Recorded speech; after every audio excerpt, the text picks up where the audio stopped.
Good evening and welcome to a very special edition of Newsline live from Balakot on the second anniversary of the devastating South Asia quake, which largely had an impact here in Pakistan. I'm standing above the city of Balakot. You can see it down below me. The lights are lit up there.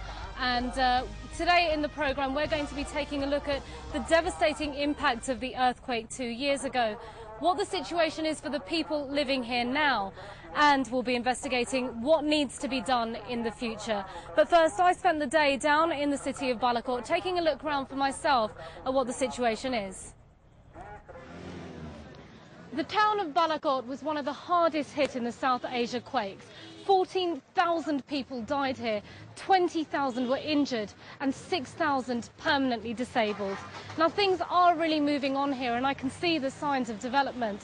But 2 years on, you can also see signs that are a testament to the devastation the people here have experienced. Almost 20,000 children lost their lives when the earthquake hit, many of them studying at school at the time. This is a temporary building built to house those children who still want to continue with their education. The rest were buried alive, studying at the time. Today, the children here are studying alongside many of their school friends that they once lost.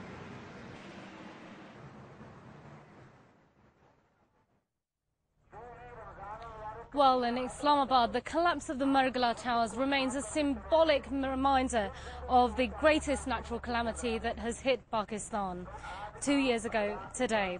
Our senior correspondent Mubashir Zaidi went there and revisited the tragedy, whose wounds haven't yet completely healed.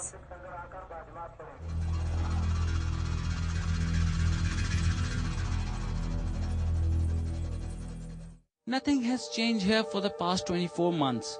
On 8th of October 2005, nearly 200 residents of the towers ran for their lives as the powerful earthquake hit the tallest capital residency. More than 70 people died and got buried under a mountain of rubble, while others fought a losing battle for their lives in hospital.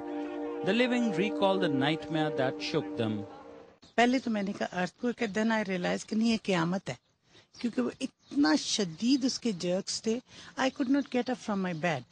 I tried to. मैं कभी उठने की कोशिश करती थी तो मैं लुढ़क के right पे चली जाती थी, तो कभी on my left. But finally I managed to get up from my bed. और उस वक्त मैं I realized I was not properly dressed up. Obviously जब आप सोते हैं nightie में होते हैं and all that. So I ran towards my window, वो जो हमारा terraces छोटे से बने हुए हैं, तो वहाँ से I saw people yelling and shouting at me कि नीचे उतरो, बिल्डिंग गिर गई है. तो फिर मुझे थोड़ा सा recollection हुई कि तो it's a big disaster. The now deserted towers have countless stories to tell, but for most survivors, remembering the tragedy is a painful experience. Gravel. I felt that our apartment was shaking. And in a second or two, we observed that there were cracks in our walls and our roof was falling. So we were quite scared. My son and my wife, we opened our apartment main door and tried to come out. Then my son shouted, don't come out, because the corridor is collapsing. The corridor is not safe. So we came back in our apartment. Then we saw that our kitchen had fallen. And then we did not have any option. The future of these Margala towers is not known. In spite of Supreme Court's decision, the survivors have not been compensated yet. Initially, the Capital Development Authority planned to pull the towers down mechanically. The plan was shelved for unknown reasons. This shattered concrete mess is a reminder to the residents of Islamabad that Margala Tower is Islamabad's ground zero. Certainly one of the biggest tragedies that this city has ever faced. 2 years on, the trauma is still hard to forget. Mubashir Zaidi, Dawn News, Islamabad. back at the memories and the impact of the earthquake, but of course with the passing of time, life does go on, and some of those people whose homes were destroyed and loved ones lost have moved out to urban areas. Coming up after the break, we take a look at how their lives are now, today, and revisit them. Don't go away.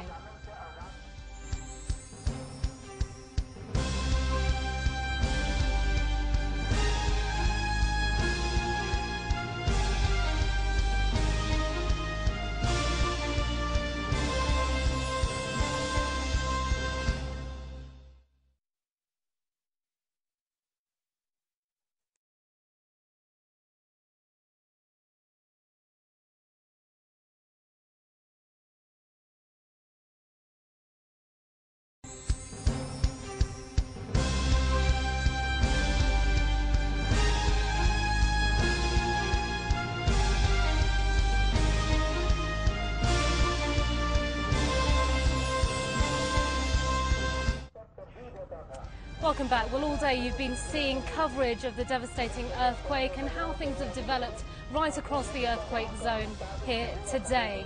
Well, now here's a story that takes you to the coastal city of Karachi, which brings in a huge source of income for the northern areas and in particular the NWFP. Well, now that's become home to some of the earthquake affectees. Iram Heather visits a household that's miles away from home. The mountains of Muzaffarabad and Balakot may seem removed from the hectic life of the city, but a large part of the income here comes from migrant labor. Men from the northern areas work in Pakistan's large cities and abroad, in the Middle East and in the UK. They work in factories and warehouses as drivers and as guards. They live frugal lives in the city so that their children back home can receive an education. So imagine receiving news of a devastating earthquake when you're miles away from home. यहाँ मैं कराची में था तो उस वक्त जैसे पता चला कि ज़लज़ला हो गया तो मैं फिर फौरन जैसे गया दूसरे दिन वहाँ पहुँचा. But that was just the beginning. Many of the men here had to go back to receive the compensation being handed out by the government. Otherwise, there was a good chance that they simply wouldn't get the money due to them. जो कराची रहते हैं यहाँ से 3 दफा चक्कर लगा लिए 8 दफा फौजी खुद एंट्री करते हैं और एक पर्ची दे देते हैं और पहले कर कहते हैं रिकॉर्ड नहीं है. But the trip to and from the earthquake affected areas is a difficult and expensive journey, and many laborers here have spent a lot of time chasing compensation that never came. 1.5 साल वहाँ अपना ज़ाया किया. यहाँ मेरी permanent नौकरी थी, एक होटल में जॉब करता था वारी टावर में. यहाँ से मेरी नौकरी भी चली गई. Transparency is a major concern. People feel that they